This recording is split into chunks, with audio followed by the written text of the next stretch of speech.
ময়ূরেশ্বরে দাপুরে তৃণমূল নেতা গ্রেপ্তার। 2021 সালে ভোট পরবর্তী হিংসা মামলায় এবার বড়সড় পদক্ষেপ নিল পুলিশ। বীরভূমে ময়ূরেশ্বর থেকে গ্রেপ্তার হলেন দাপুরের তৃণমূল নেতা।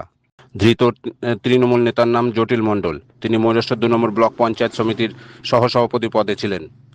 গতকাল অর্থাৎ শুক্রবার রাতে তার নিজের বাড়ি থেকে তাকে গ্রেপ্তার করে ময়ূরেশ্বর থানার পুলিশ। পুলিশ সূত্রে জানা যায় 2021 সালে বিধানসভা নির্বাচন মেটার পর এলাকায় যে রাজনৈতিক হিংসা ও অশান্তির ঘটনা ঘটেছিল সেই সংক্রান্ত অভিযোগপত্রে নাম ছিল ওই তৃণমূল নেতার। এই গ্রেপ্তারিকে কেন্দ্র করে ইতিমধ্যে এলাকায় ব্যাপক চাঞ্চল্য ছড়িয়েছে।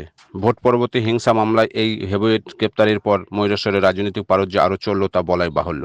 এই ঘটনার পিছনে কোনো রাজনৈতিক ষড়যন্ত্র রয়েছে নাকি আইন নিজের পথেই চলছে সেদিকে এখন নজর থাকবে সবার।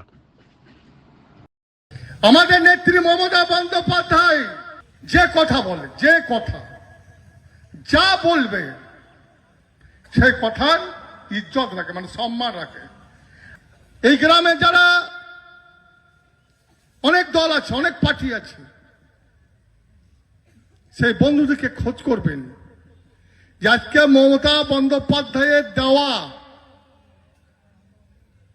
এমন কোন পরিবার নেই যারা বছরে তাদের নটকন খরচ আর ওই কপি বিচে, ওই কচু বিচে, ওই আলু বিচে করতে হয় না, সবটাই মমতা বন্দ্যোপাধ্যায় দেয়। কারণ আর যারা বলেছিলেন যে আমরা বছরে 2 কোটি লোকের চাকরি করব,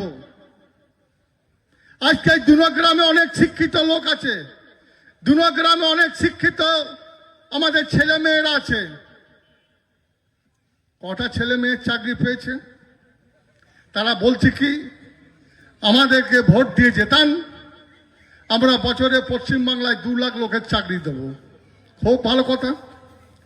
আরে রেলের যে 2.5 কোটি চাকরি সবার জায়গায় পড়ে আছে, কই হচ্ছে না কেন? আমরা আজকে মূলত উপস্থিত হয়েছি বীরভূম জেলায় নয়, গোটা পশ্চিম বাংলায় নেত্রী মমতা বন্দ্যোপাধ্যায়ের হাতকে শক্ত করার জন্য। তাহলে সেই মহিলাটা কি মহিলা, কি আছে তার ক্ষমতা, এবং সেই মহিলাকে দেখে ভারতবর্ষের বড় বড় বিরোধী নেতারা কাঁপছে, যারা এসে বড় বড় ডায়লগ মারছে, বড় বড় ডায়লগ যে আমরা পশ্চিম বাংলাকে সোনার বাংলা করে দেব। খুব ভালো কথা, সোনার বাংলা হয় ভালো। তাহলে সোনার যার দাম কিনতে হবে না, সোনা আমাদের ঘরের ছেলে মেয়েদের সোনা ফ্রি পেয়ে যাব। ভারতবর্ষের মধ্যে সবচেয়ে পিছিয়ে থাকা রাজ্য হচ্ছে বিহার। সেই বিহারের ডবল ইঞ্জিন সরকার আছে। ডবল ইঞ্জিন মানে মোদি প্রধানমন্ত্রী, ওইখানকার মোদির লোক মুখ্যমন্ত্রী।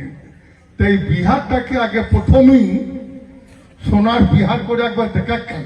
আজকে বিহারের লাখ লাখ লোক এসে পশ্চিমবাংলায় তারা খেছে, আর পশ্চিমবাংলার লোক যদি অন্য জায়গায় যেচে দিয়ে বাংলা কথাই বলছে, তাহলে মেরে তাদের ছাল ছাড়িয়ে দিচ্ছে এবং প্রাণনাশও করে দিচ্ছে।